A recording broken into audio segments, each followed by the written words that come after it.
Hey, a woman in Northeast Kansas has a presumptive positive test result for the COVID-19 virus. Governor Laura Kelly announcing the case in a news conference this weekend. We know the infected person is a 50-year-old woman from Johnson County. The tests were sent to a state lab, which is why we are calling it a presumptive positive. Now the results will go to a CDC lab to verify things entirely. The governor says the state is well prepared for the virus. There is no threat. The patient is in isolation, which is per the CDC guideline on what to do. Now, when the news came out, we caught up with people about how they felt about things overall. Now, over at the Campus Derby boys basketball game last night, many people tell us they are not worried about coronavirus, at least not any more than any other illness. It's probably not going to be too much different than any other virus that we have to deal with, like the flu. You have 60,000 people that die from the flu every year. This is a case that if people wash their hands and are a little more cautious about germs. Governor Kelly urges people to stay aware of the disease and keep up to date on any developments. Now, the coronavirus outbreak continues to spread elsewhere. New York State is declaring a state of emergency. At least 29 states reported confirmed cases of the virus, and another cruise ship has been unable to dock until tomorrow. At least 21 people on board have tested positive.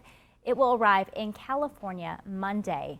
In Washington state, at least 16 deaths have been reported, a majority of them connected to that nursing care facility that has seen a lot of the deaths overall. We are on your side this morning answering your questions with coronavirus. Amber asking this question: will there ever be enough tests available to test people with symptoms without being high risk? And Amber, the answer is yes. Vice President Mike Pence said Wednesday that 2,500 kits, they are out this week. They're going out, and it is capable of testing 1.5 million patients. Now, as of yesterday, the CDC has tested 1,583 people since the first cases were identified back in January. So right now, we do have enough. We did have a phone call from a woman down in the newsroom. In fact, I was speaking to her, and she asked what we need to do with our routines. Certainly, some are worried as we have that Kansas connection, and also our surrounding states having at least one case as of this week.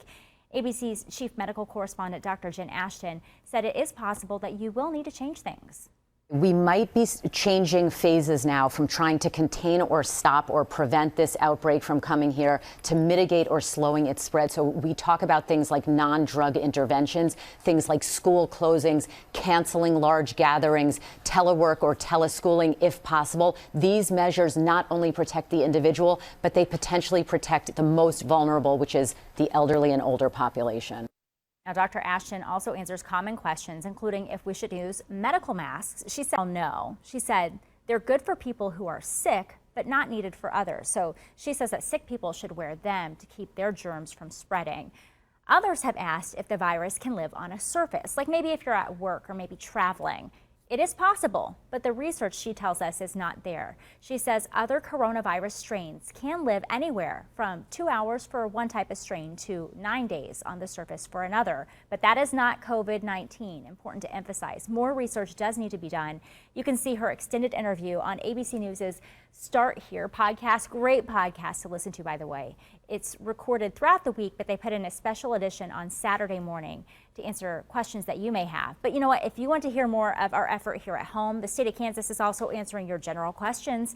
You can reach the KDHE hotline at 866-534-3463. It's available Monday to Friday, 8 in the morning until 5 at night. You can also email COVID-19@ks.gov, and we will keep you updated on the latest with COVID-19. You can see our stories on Facebook, Twitter, and on cake.com.